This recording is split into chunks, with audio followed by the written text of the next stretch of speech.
The stadium doesn't gleam in the sunlight as it once did. Air plants grow from cracks in the exterior. Years of little use and minimal maintenance have made it a relic, browning its once pampered grass. But there was a time the city of Fort Myers needed a new ballpark to attract a spring training team after Kansas City left Terry Park. Glenn Miller is a former News Press sports writer. The Twins came here in '91 to what's now Lee Health Sports Complex. The Royals last year was '87 here. So '88, '89, '90, we had no team in Lee County for spring training. Then 4 years later, we got two.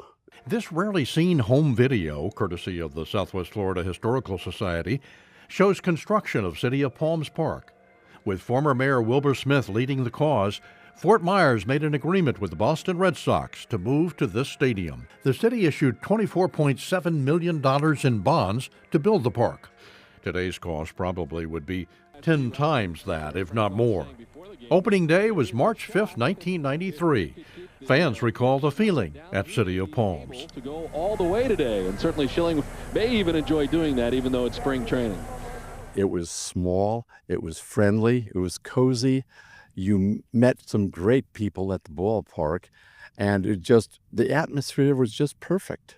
During their time training at Palms Park, the Red Sox finally overcame the curse of the Bambino, Babe Ruth. This team won the World Series in 2004, Boston's first title in a long 86 years. Spring training games here often were dramatic, and the star players, some of the best. To right, hit well. Michaels turns and looks as it leaves. Big Poppy, David Ortiz, blasting a home run off the top of the batter's eye.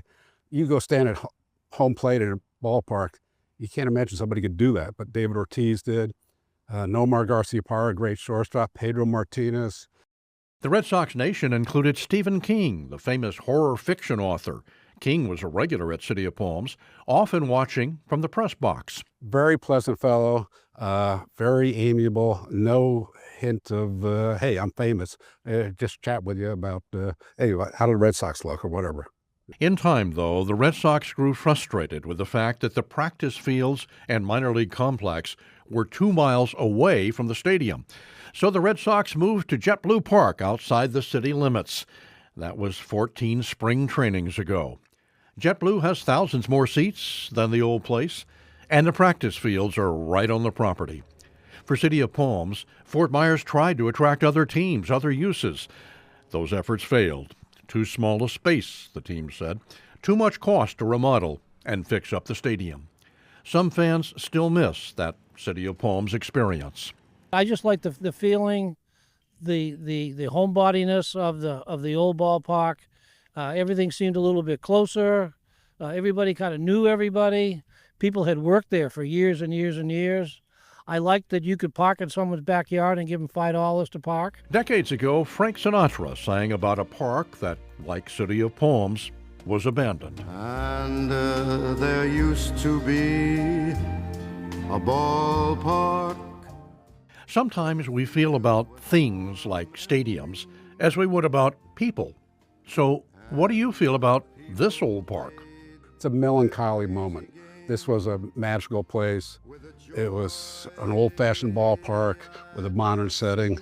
It's sad to see. With photographer Joe LaShawn, for WGCU News, I'm Mike Walsher. Yes, there used to be a ballpark right here.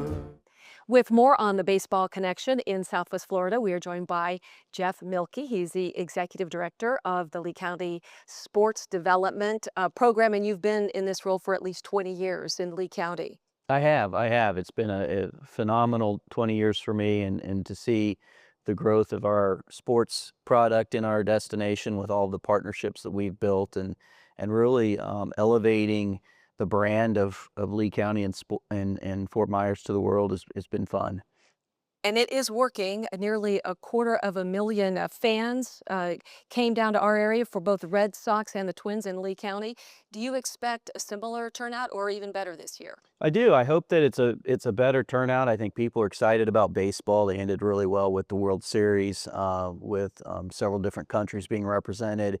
A lot of spring training has to do with the weather in Minnesota and Boston. We all know what's happening today and this weekend up in New England area with the nor'easter. So I think the harder the weathers are up north, the busier our spring training gets because families are just looking for a getaway. They may not be diehard baseball fans, but they've got to get out of the cold, and this is a great excuse to do that. 100%. And in addition to the wonderful weather that we have, what else do you think is contributing to the rise in attendance at baseball games? It seems like it's just rising in popularity. Yeah, I think our destination, one, has got two great teams. They're very passionate fan bases. Certainly the Red Sox coming out of the Boston area and then Minnesota.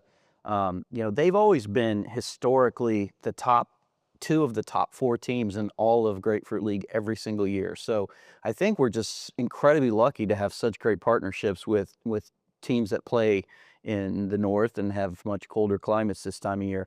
And then I think there's no secret that baseball is rising in popularity. I think Commissioner Manfred has put some rules in play that make the game a little funner to watch with the pitch clocks. This year they're going to the automatic strike zone.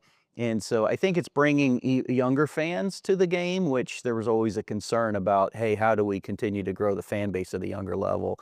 And by making the game faster and more exciting to watch, I think that they're doing a good job with that. And don't forget great concessions. Those Yep. are so important, right? Yeah, so you go to the ballparks and the way it is now is you used to sit in your seat for 7 or 8 innings. That was the study done. And now people roam the ballparks and they don't want to sit in their seat all Right. 7 or 8 innings. So both teams have done a great job of putting these little hidden gems of maybe a product that you can only get in Minnesota over in this corner of the ballpark or a Fenway Frank over here that you have to get up and go find it. And so it encourages roaming around and exploring the ballparks, and I think that's fun. Unfortunately, there is a lot of talk of a high probability of a strike looming. What are any contingency plans that you might have for Lee County if that would happen? Well, it's hard to put contingency plans in place when you don't have a crystal ball and see what's going to unfold, right? So the collective bargaining agreement is probably going to start taking place in December. And so from December to March, who knows how much progress they're going to make. And so we do have a lot of different things happening right now during spring training in Lee County. We just had University of Missouri Division I baseball program was here playing a series of games on 2 different weekends. We can lean harder into our college baseball product. Our Parks and Rec department runs a college spring break tournament called the Gene Cusick Classic, and we can move that from some of our older facilities into these newer venues if there's no spring training. And then we also have the Kingdom of Netherlands right now is in Lee County, and they are practicing with their national team to get ready, warming up for the World Baseball Classic. So we are really leaning into international baseball with the LA Olympic Games, Summer Games in 2028. We have really promoted that Lee County is a great place for international baseball teams to come train, and the Netherlands is our first example of that. That's fantastic. Yeah. Now, I do want to ask you, the former home of the Red Sox, the city of Palms Park in downtown Fort Myers, what is the status of that? Is that salvageable?